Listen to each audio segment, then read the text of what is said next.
por lo que tú nos hablarás a través de ella. Te pido, Señor, que el estudio, la exposición de este hermoso salmo sea de bendición para todos los que vamos a oírlo y podamos aprender e interiorizar todo lo aprendido en el día de hoy.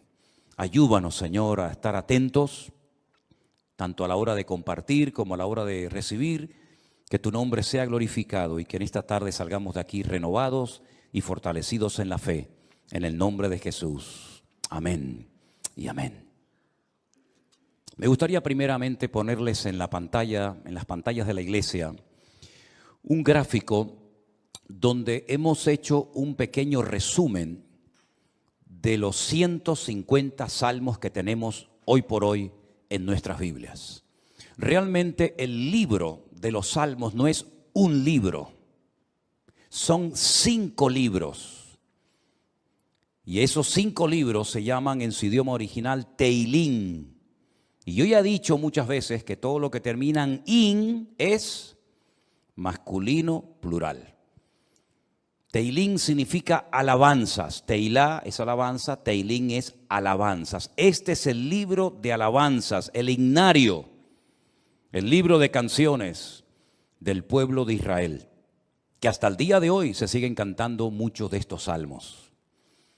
Por eso es muy hermoso leerlos a menudo y memorizarlos y enseñarlos a nuestros hijos, enseñarlos a los que nos rodean, porque traen mucha bendición a nuestra vida. Hay salmos para todos los gustos. Hay salmos 100% mesiánicos, es decir, salmos que apuntan a la vida del Señor Jesucristo. Por ejemplo, un salmo que describe los sufrimientos de Cristo en la cruz, el 22. Hay salmos que son oraciones, por ejemplo el 90, el Salmo 90, que por cierto mi suegra Esperanza se lo sabe de memoria, con la edad que tiene. Es una oración que hizo Moisés, y esa oración de Moisés la tenemos en la Biblia, ¿verdad? Señor, tú has sido nuestro refugio de generación en generación, antes que los montes nacieran y fueran formados la tierra, ¿verdad? Ese es el Salmo 90. Tenemos el más extenso, el capítulo más extenso de la Biblia, el 119, el que todos ustedes saben de memoria, ¿verdad? El más pequeñito, el 117, que es la letra de una antigua canción que cuando yo me convertí se cantaba mucho esa alabanza, pero ya como que se ha olvidado. Alabad al Señor, naciones todas, pueblos todos, alabadle, alabadle, bendecid su nombre, ¿verdad? Tenemos el famoso Salmo 133, Inema tobu manaín shebedajin gam yahad. Mirad cuán bueno y cuán delicioso es habitar los hermanos juntos en armonía. Tenemos salmos proféticos, salmos que son quejidos, lamentos, ¿verdad? Tenemos la oración de los ancianos, la petición, el salmo de los ancianos, el salmo de las personas que ya han pasado a otra etapa de la vida. Es un salmo precioso también. Pero todos esos salmos se fueron recopilando a lo largo de la historia en diferentes periodos. Y ahí les he puesto un gráfico en las pantallas de la iglesia para que ustedes vean el proceso que experimentaron los salmos hasta poder recopilar los 150 y tenerlos en nuestras Biblias.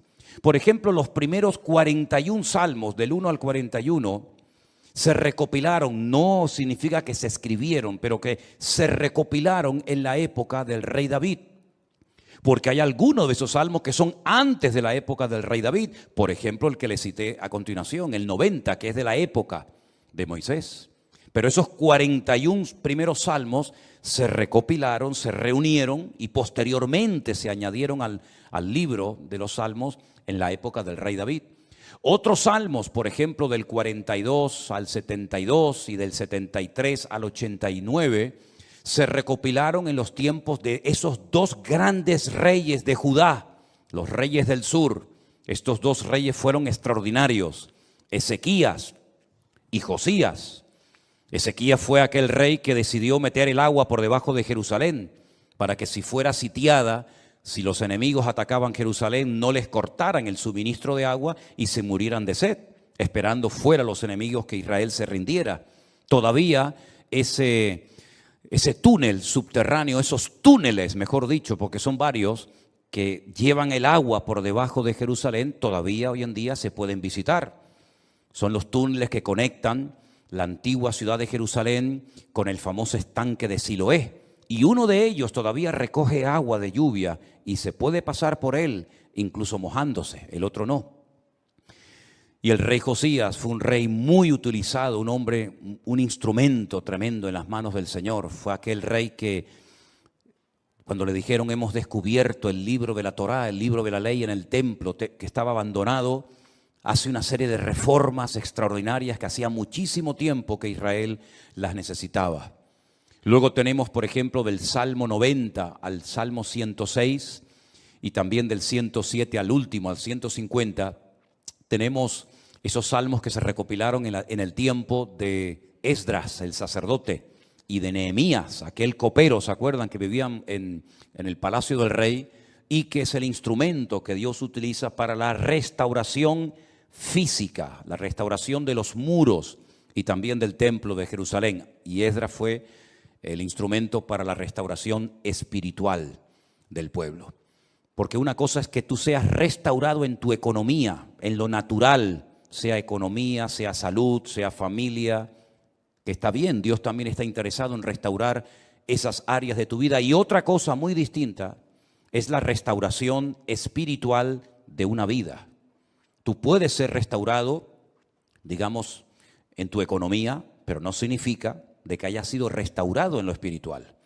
Y si quieren ver un ejemplo claro de lo que estoy diciendo, vayan, por ejemplo, al famoso libro de Ezequiel, en el capítulo 37, cuando el Señor le dice a Ezequiel, ven que te voy a enseñar algo, y lo lleva al cementerio más antiguo del mundo, que está al este de Jerusalén, en el Monte de los Olivos, cementerio que tiene más de 3.000 años, que se puede visitar hoy en día, que se conoce, bueno, el nombre que le dan los judíos hoy en día es el Bet Hayim, que es la casa de los vivos, pero realmente era el valle de los huesos secos, porque es un valle lleno de huesos, un valle lleno de muertos.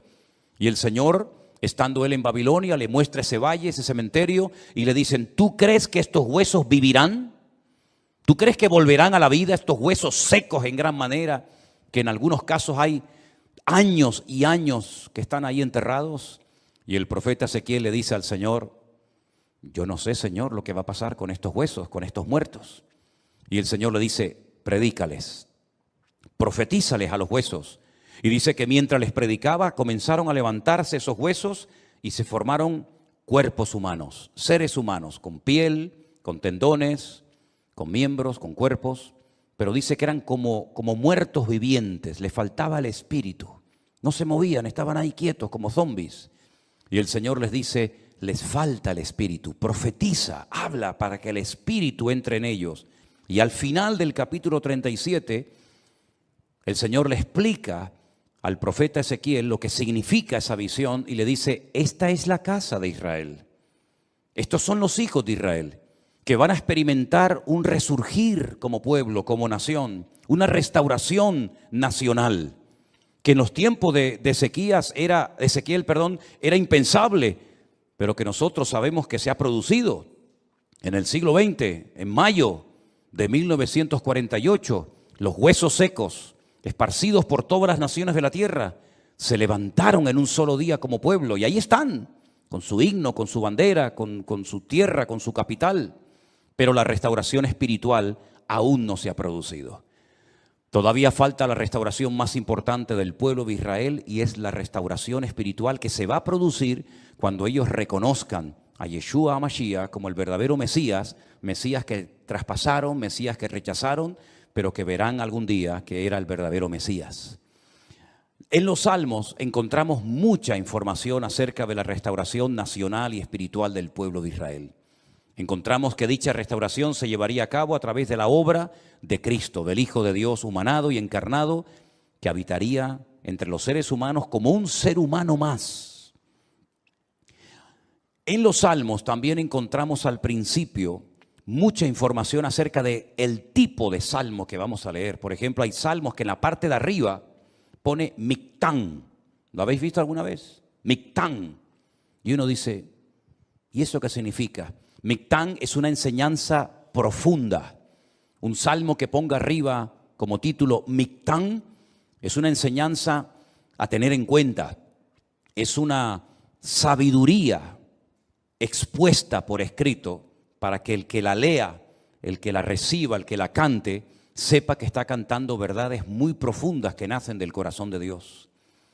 Hay salmos que, por ejemplo, pone Salmo de Segilot y significa que es un salmo que se tenía que tocar con instrumentos de cuerda, porque no todos los salmos se tocaban con instrumentos de cuerda, había otros que eran de percusión y otros de viento. Hay salmos que pone, por ejemplo, Shir LaMa'alot, salmo cántico de las subidas, que eran los salmos que cantaban los peregrinos cuando subían a Jerusalén 3 veces al año a celebrar la fiesta de la Pascua, la fiesta de los tabernáculos, que era la última, y en medio la fiesta de Pentecostés o la fiesta de Shavuot, las semanas. Y también algunos creen que había escalones en el templo de Jerusalén donde se ponía el coro y esos salmos de las subidas desde allí los cantaban. Pero en este salmo, si ustedes lo pudieran ver en hebreo, al principio pone mitzmor, y la palabra mitzmor significa que es un salmo que hay que cantarlo. Nosotros como cristianos no tenemos esa costumbre, lamentablemente, porque el salmo nos indica que este salmo habría que cantarlo desde el versículo 1 hasta el último versículo, hasta el versículo 5. Nosotros lo hemos leído, pero realmente es un salmo que, según las instrucciones que Dios nos da, tendríamos que haberlo cantado. Y es la mejor manera de aprender capítulos enteros de memoria de la Biblia poniéndole música. Y es la mejor forma de aprender, ya digo, capítulos y capítulos enteros de la Biblia. Ahora, el Salmo 127, que es el que se leía en esta tarde, si ustedes buscan su Biblia, empieza diciendo que si el Señor, el Eterno, Jehová, como dice la versión Reina Valera, no edifica la casa, en vano trabajan los que la edifican. Tenemos que explicar brevemente a qué se está refiriendo el autor de este salmo, que pudo ser David, que le escribió un salmo, una enseñanza a su hijo Salomón, o como opinan otras personas, pudo ser un salmo que lo escribió Salomón con una enseñanza que heredó de su padre, el rey David. Sea como sea, la declaración que hace el versículo 1 es muy interesante. Si Dios, el Eterno, nuestro Creador, no edifica la casa, en vano trabajan los que la están edificando. El sueño de David, que nunca lo vio cumplido, era construir un templo para su Dios. Dios nunca le dijo a David que lo hiciera, pero nació en el corazón de David el anhelo, el deseo de tener una casa, un templo, sobre todo para que el arca de la alianza, que tenemos ahí en la entrada de la iglesia como una réplica, para que ustedes pudieran ver el tamaño original que tenía el arca de la alianza en aquellos tiempos, en vez de estar debajo de una lona, debajo de una tienda de campaña, pudiera estar en un templo bonito, grande, bien decorado, espacioso, etcétera, etcétera. Ese era el sueño de David, pero nunca lo vio cumplido, porque el profeta Natán le dijo que él no tenía el aval, el respaldo de Dios, el permiso del Señor para construir dicho templo. Ese templo solamente podía ser levantado en un lugar, no podía ser levantado en cualquier parte, sino encima de lo alto de un monte llamado el monte Moriah.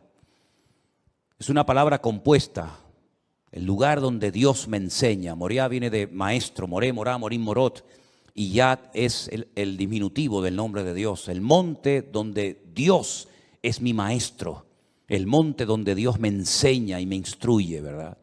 En ese monte vivía un señor llamado Arauna, que era un jebuseo, los antiguos habitantes de Jerusalén. Y allí sube el rey David. Y entonces dice la Biblia que allí ofrece un sacrificio, cuando había muerte por todas partes, por un pecado que, como bien saben ustedes, el rey David había cometido. Allí él presenta un sacrificio en el mismo monte y en el mismo lugar donde tiempo atrás el famoso patriarca Abraham, el amigo de Dios, Había subido con su hijo Isaac para sacrificarlo sobre un altar, pero el Señor lo detuvo y le dijo, no lo hagas. Todavía ese altar, esa roca enorme que es tan grande como esta plataforma o más, todavía está allí. Y los judíos consideran que desde allí fue donde Dios creó el mundo, el ombligo, el centro geográfico de la tierra bíblica. Pues en ese lugar Salomón, su hijo, iba a construir el primer templo de la historia para Dios. Ellos tenían que partir de la base de que el Dios de ellos era tan grande, tan inmenso, que era imposible meterlo dentro de un templo. Era totalmente imposible meter a Dios, limitar a Dios dentro de un cubículo, dentro de un edificio, porque ya el Señor le había dicho a David que el cielo es su trono y la tierra es el estrado de sus pies. ¿Qué templo me van a hacer ustedes para mí? Los romanos se reían de los judíos cuando llegaron a Israel y decían, ustedes están locos, porque ustedes tienen un templo enorme, precioso, pero vacío. ¿Dónde están vuestros dioses? ¿Dónde están vuestras divinidades? Los griegos, los romanos y todas las culturas habidas y por haber levantaban templos, pero luego los llenaban de ídolos. Apolos, Afrodita, ¿verdad? Cibeles, Ares y tantos dioses. Pero los judíos nunca pusieron una figura de Dios, porque al Señor tu Dios adorarás y a Él solo servirás. Y en los famosos 10 mandamientos, el Señor prohibía la fabricación de imágenes de talla. Por lo tanto, era un templo vacío, pero en lo más recóndito, en lo más oculto del templo, estaba un lugar que nosotros lo llamamos el lugar santísimo, donde estaba el arca de la alianza. Y Salomón iba a poder construir ese templo con la ayuda de miles y miles de personas. Y podía estar tranquilo de que nadie le iba a atacar, porque su padre había estado durante años sometiendo a todas las naciones vecinas para que su hijo en tiempos de paz y de prosperidad pudiera construir el templo de Jerusalén. Lo tenía todo. El padre le dio los planos.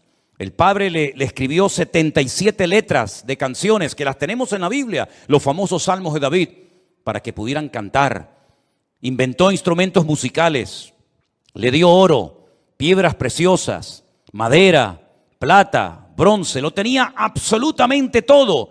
Y además Salomón hizo un pacto con el faraón, que eran expertos en aquella época en la fabricación de megaestructuras, porque los judíos nunca habían hecho un edificio tan grande, y mucho menos para Dios. Cómo levantar aquellas piedras, subirlas a aquel monte, colocarlas una encima de la otra. Aquellas columnas, más de 70 columnas exactamente, de una pieza. Cómo iban a levantarlas, ponerlas a nivel para que aquella casa no se cayera.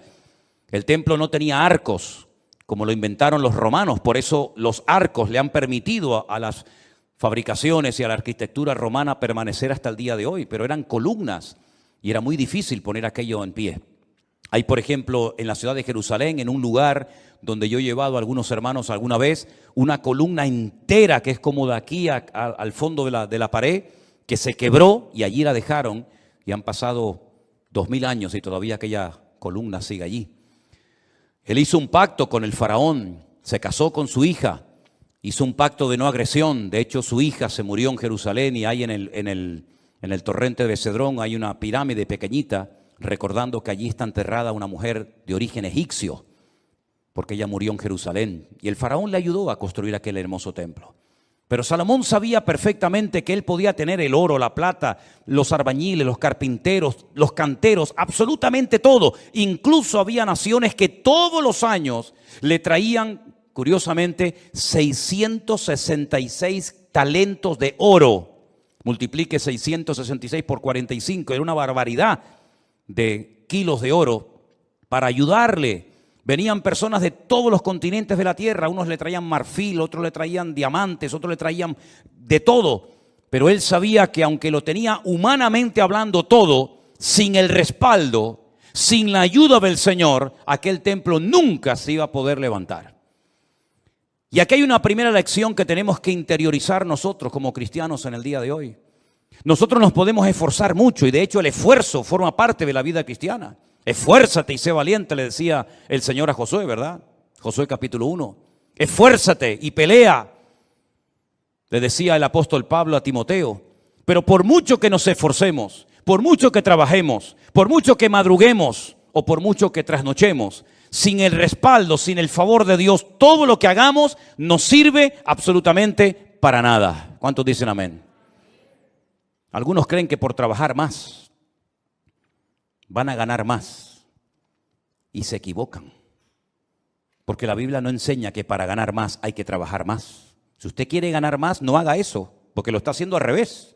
Si usted quiere ganar más, yo después le digo lo que tiene que hacer. Pero no trabajes más para ganar más, porque vas a ganar menos y te vas a terminar agotando. Porque la Biblia dice en el Salmo que hemos leído que si el Señor no edifica la casa, en vano, y esa palabra en vano, esa expresión en hebreo en vano, significa para que no llegues al agotamiento físico y mental. ¿Qué les parece? Para que no llegues a un momento que digas, ya no aguanto más, estoy reventado, estoy cansado. Llego el fin de semana, quiero descansar y el lunes voy igual de cansado, peor. Y vas acumulando cansancio y durante la noche no duermes. Cuando dice el Salmo 27 que una de las bendiciones de Dios es poder dormir tranquilamente por la noche. Dice que a sus amados el Señor les dará el sueño. Y hay muchas personas que darían cualquier cosa con tal de poder dormir en paz, como nosotros, los hijos de Dios, que hemos aprendido a depender y a descansar en el Señor, podemos dormir en paz. ¿Cuántos dicen amén?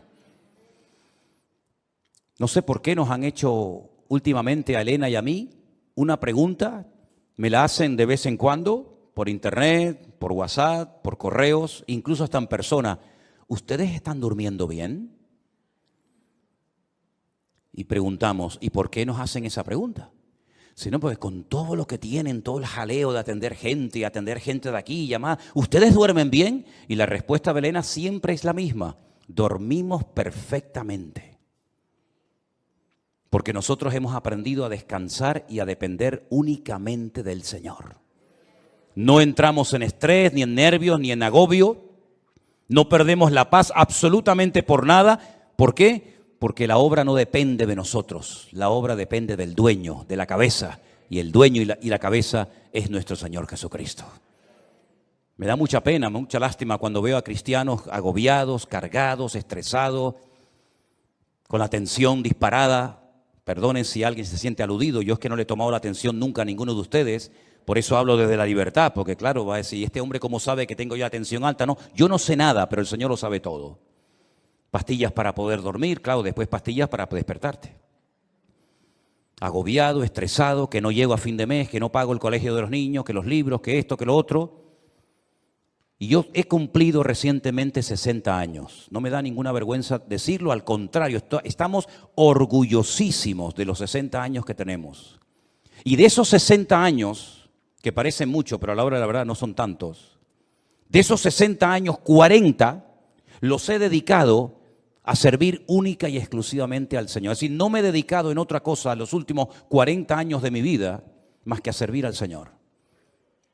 Con iglesias pequeñas, con iglesias grandes, con escasez, con abundancia, con mucha gente, con poca gente o con ninguna gente.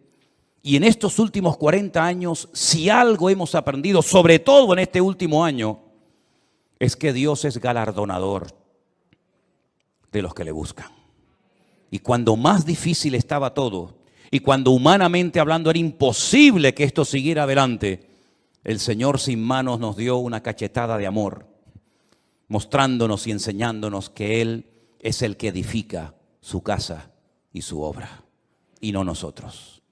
A mí me llama mucho la atención que este verbo, edificar, es exactamente el mismo que emplea el Señor Jesucristo cuando hace referencia a lo que Él iba a hacer. Edificaré mi iglesia. Su padre en Génesis capítulo 1 nunca empleó el verbo baná o boné, que es construir, sino el verbo bará, que se parece, pero no tiene nada que ver una cosa con otra. Bará es un verbo que solamente aparece en la obra creadora de Dios. Cuando dice la Biblia que en el principio creó, ese verbo creó es bará y significa crear de la nada. Este púlpito está hecho de un material llamado metacrilato. Lo mandamos a hacer hace 20 años. El que lo hizo Porque este no se ha perdido ningún culto desde que estamos aquí, ¿eh? Este ha estado todos los cultos, todas las reuniones de jóvenes, todos los cultos de jueves, todos los cultos de domingo. Este que está aquí, o esto que está aquí, ha estado siempre aquí. Pero el que lo hizo, no lo creó, lo hizo utilizando una materia prima, metacrilato. Y el púlpito que tenemos en la iglesia del Puerto de la Cruz es de madera. Y alguien lo hizo, no lo creó, utilizando la materia prima de la madera. Pero el verbo bara en Génesis capítulo 1 es crear de la nada. ¿Y cómo Dios creó sin utilizar materia prima? Sin utilizar tierra, sin utilizar piedra, sin utilizar madera, con el poder de su palabra. Dijo Dios, sea la luz, y fue la luz. Y dijo Dios, y todo lo que Dios decía se materializaba por el poder de su palabra. Pero curiosamente el Hijo, cuando viene a este mundo hace 2000 años, Él no dijo, crearé mi iglesia de la nada. No dijo eso, sino dijo, edificaré. Y si juntamos, y tenéis memoria para recordar esto, el Salmo 127 dice Salomón, si Dios no edifica esta casa, en vano estamos trabajando nosotros aquí. Estamos perdiendo el tiempo, nos estamos desgastando, vamos a llegar a la extenuación, al agotamiento, si Dios no respalda esta obra. Porque Él sabía que esa obra no dependía de sus obreros, de su sabiduría, que era mucha y la tenía, de su dinero, que era mucho y lo tenía. Él sabía que aquella casa no era una casa particular, no era una sinagoga, no era un colegio, era la casa de Dios. Y la casa de Dios solamente se podía utilizar esa palabra, esa expresión, para hacer referencia al templo. Yo sé que hay gente que dice, hermanos, bienvenidos a la casa de Dios. Está mal dicho eso, porque esto no es la casa de Dios. Esto es un local donde se reúne la iglesia, pero esto no es la casa de Dios. Dios no vive aquí. Si esto fuera la casa de Dios, yo no me voy de aquí ni a palos. ¿Cómo me voy a ir de aquí si mi Dios vive aquí? ¿A dónde me voy a ir? Nos tendríamos que venir a vivir aquí. Pero esta no es la casa de Dios. Pero en aquellos tiempos, cuando Salomón dice, si Jehová no edificare la casa, ¿a qué casa se refería? A la casa de Dios. Él sabía que esa casa no iba a poderse terminar si no tenía el respaldo de Dios. Por eso el Señor Jesucristo pudo decir, yo edificaré mi iglesia. Porque Él dijo, todo lo que hago y todo lo que digo, lo hago porque mi Padre me da autorización y me apoya para hacer y decir lo que hago.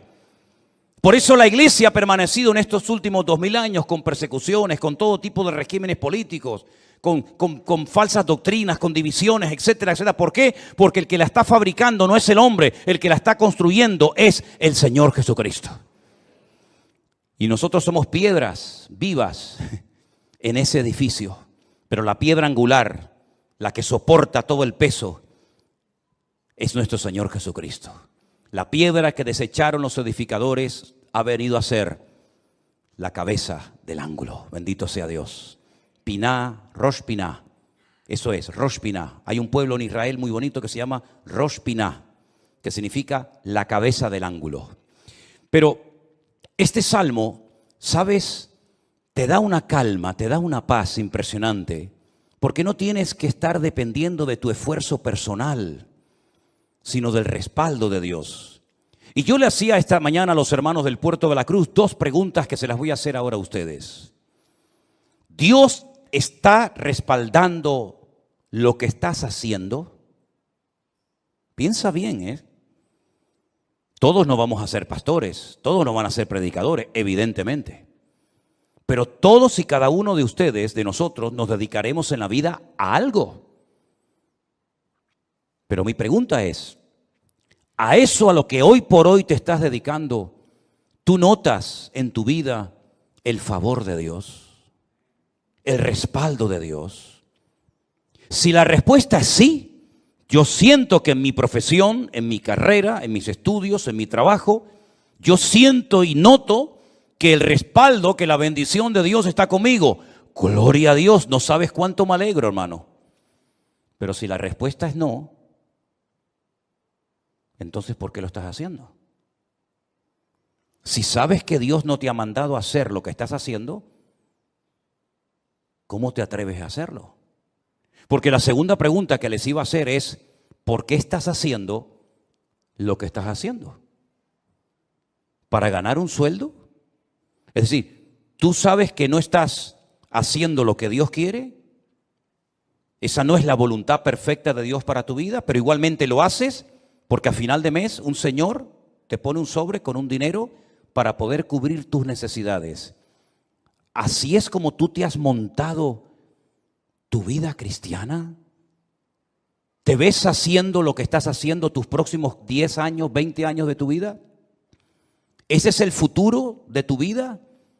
¿Dedicarte a lo que estás haciendo? Si es la voluntad de Dios, gloria a Dios, siga adelante. Pero como la vida es tan corta y cuando te des cuenta pasó, ¿cómo hay creyentes que se han dedicado toda la vida a hacer lo que saben que no era la voluntad de Dios perfecta para ellos, pero al fin y al cabo lo hacían para al final de mes recibir un sobrecito con un hueso que te daba un señor que le sobraba de todo, que a veces no te pagaba lo que tú merecías por haber trabajado tanto, pero dependías de él hasta para poder poner un poco de gasolina a tu coche o hacer una compra en un supermercado?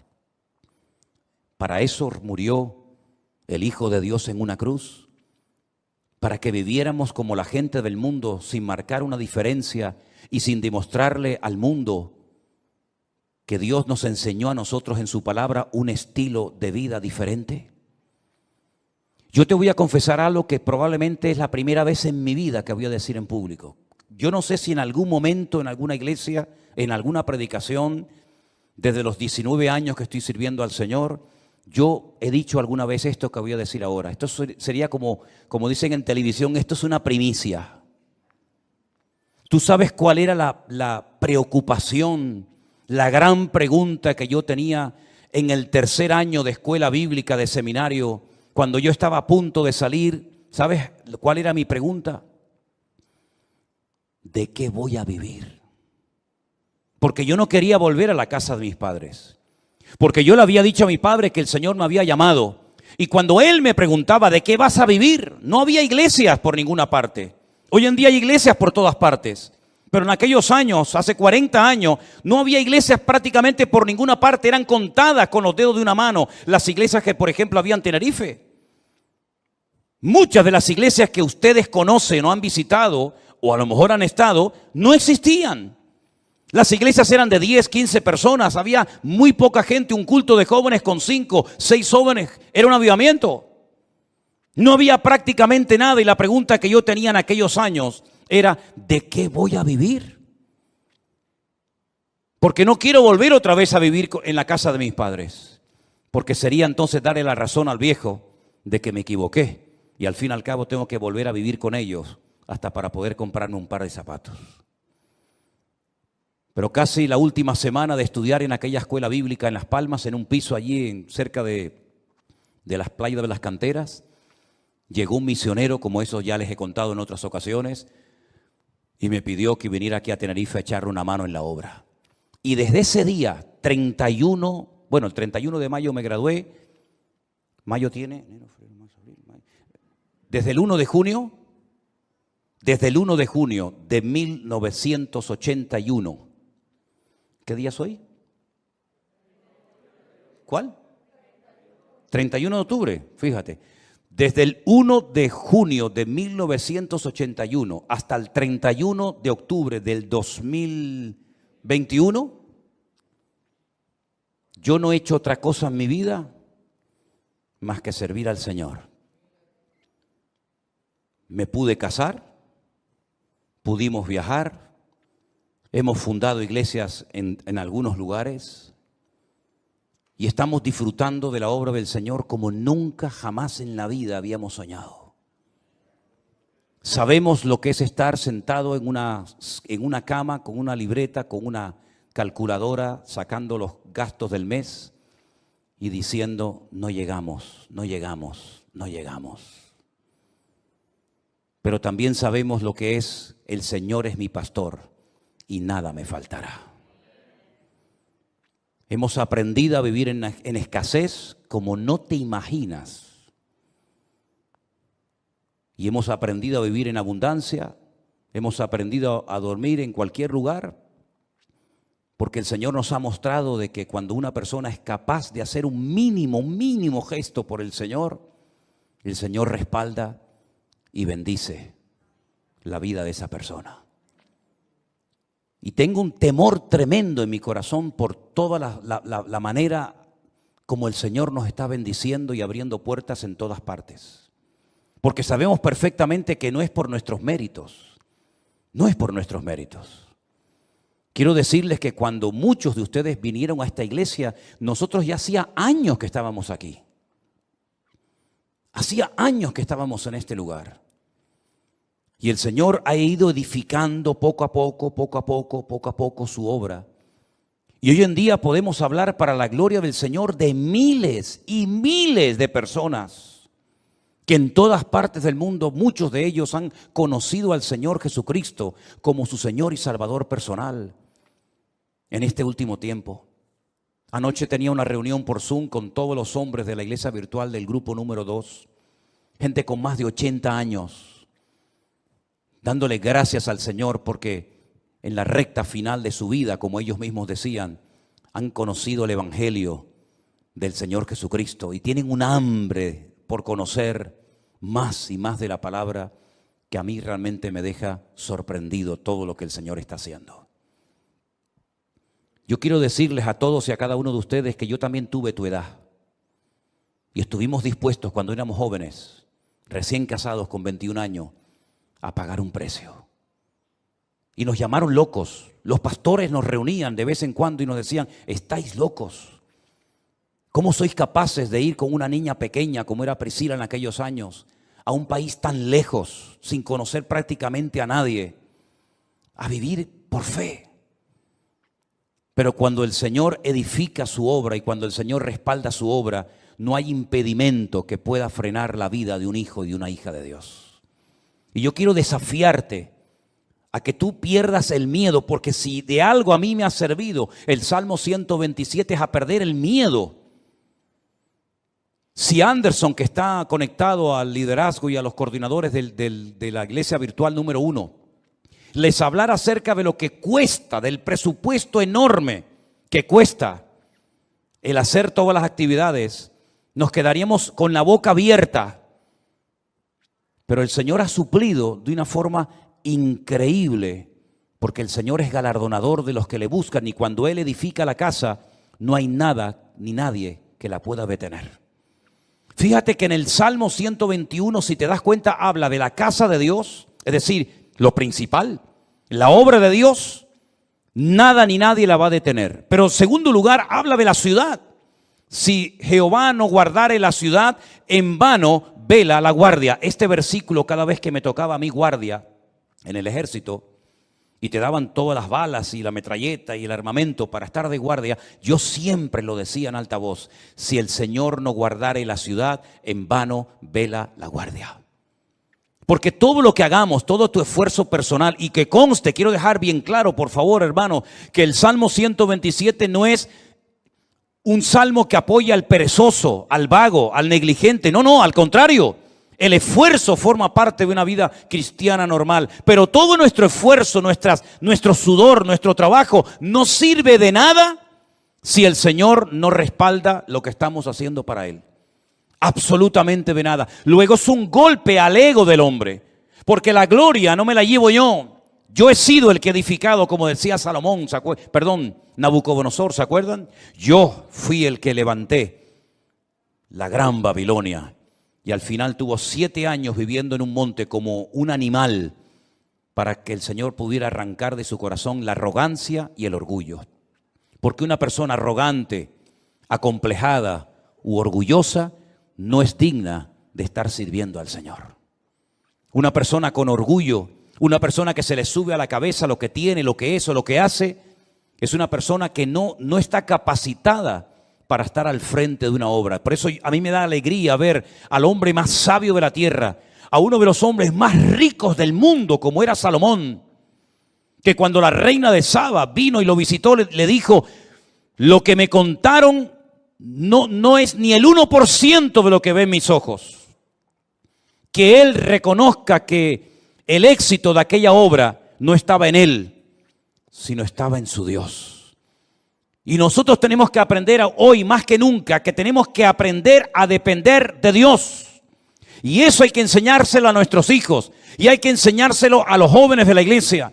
para que nos demos cuenta de que en estos tiempos donde la economía está en crisis y donde el mundo irá, según la Biblia, de mal en peor, nosotros estemos preparados y sepamos adaptarnos a las circunstancias y no perder la paz ni el equilibrio, porque el Señor es nuestro Dios y estará con nosotros todos los días hasta el fin del mundo. Madrugar y trasnochar sin el respaldo de Dios no sirve absolutamente para nada. El Salmo 127 es un salmo donde el Señor nos muestra que cuando dependemos de Él podemos estar tranquilos. Y mire lo que dice: por demás es que os levantéis de madrugada y vayáis tarde a reposar, por demás. Y que comáis pan de dolores, pues que a su amado dará Dios el sueño. Y ahora yo te pregunto a ti, ¿y ustedes cómo duermen? ¿Dormiste bien anoche? ¿O estabas dando vueltas y vueltas y vueltas en tu cama sin poder conciliar el sueño? Una de las señales de que nuestra alma está alineada con Dios es que nuestro cuerpo y nuestra mente puede descansar tranquilamente durante la noche. Una mente atormentada sin la paz de Cristo, sin tener esa comunión con el Señor, es imposible que tu cerebro pueda descansar durante la noche y dormir tranquilo sabiendo en quién has confiado. Fíjate lo inútil que es rodearse de cosas o de personas para que te protejan y para que te ayuden cuando no está el Señor controlando tu vida, tu economía, tu matrimonio, tu ministerio, tu iglesia, etcétera, etcétera. Por mucha gente que te rodee, por muchos amigos que tengas, por mucha economía que tengas, no sirve absolutamente de nada. Y te voy a poner un ejemplo tremendamente gráfico para que veas lo inútil que es rodearse de personas creyendo y confiando en ellos en vez de confiar y descansar en las promesas del Señor. ¿Os acordáis de Saúl? ¿Sabéis quién era Saúl? Sí, ¿verdad? El primer rey de Israel. Estaba obsesionado con matar al rey David o con el joven David. El rey en aquella época dormía en el centro del campamento. Se hacían círculos concéntricos de soldados alrededor del rey, de tal manera que si saltabas uno de esos círculos de protección, automáticamente en el segundo caías. Es como en las cárceles. ¿Veis que hay como un muro alambrado que si logras saltarlo, te encuentras a continuación otro y te quedas entre muro y muro, ¿verdad? En muchos bancos en la península, aquí en Canarias no se ve, pero en muchos bancos en la península tocas un timbre, te abren una puerta, entras, se cierra detrás de ti y la otra no se abre hasta que se cierre la anterior, para que así te quedes entre una y otra. El rey Saúl dormía rodeado de centenares de soldados y de su guardia personal en el centro del campamento. David una noche bajó de las montañas y atravesó el primer círculo, el segundo, el tercero y hasta el mismo lugar donde estaba el rey Saúl dormido. Cogió la lanza del rey Saúl, subió a lo alto de una montaña y cuando estaba lejos comenzó a gritar: ¡Abner! ¡Abner! ¿Qué haces? ¿Qué forma de proteger al rey es esa? Mira lo que tengo en la mano. He llegado hasta la misma presencia del rey Saúl, al que supuestamente tú tienes que estar cuidando. Te has quedado dormido. No has cumplido con tu deber. Y ahí hay un ejemplo gráfico de cómo un rey rodeado de cientos de soldados que se quedan dormidos. Ahora puedes entender lo que dice el Salmo 127. Si el Señor no vela y cuida y protege a la ciudad, en vano vela la guardia. Todos se van a quedar dormidos espiritualmente hablando en estos últimos tiempos. Los políticos se van a quedar dormidos y no van a saber discernir el mundo espiritual. Los bancos se van a quedar dormidos y van a ser esclavos del próximo sistema mundial de economía. Los religiosos se han quedado dormidos hace siglos y son incapaces de discernir los tiempos y las ocasiones. Y la iglesia no puede entrar en ese juego. Por eso dice el apóstol Pablo: Es tiempo de despertarnos del sueño. Despiértate tú que duermes y te alumbrará Cristo. Hay un sueño, ¿verdad?, profundo que experimentó Adán, pero fue un sueño que Dios produjo para que no le estorbara en la obra que el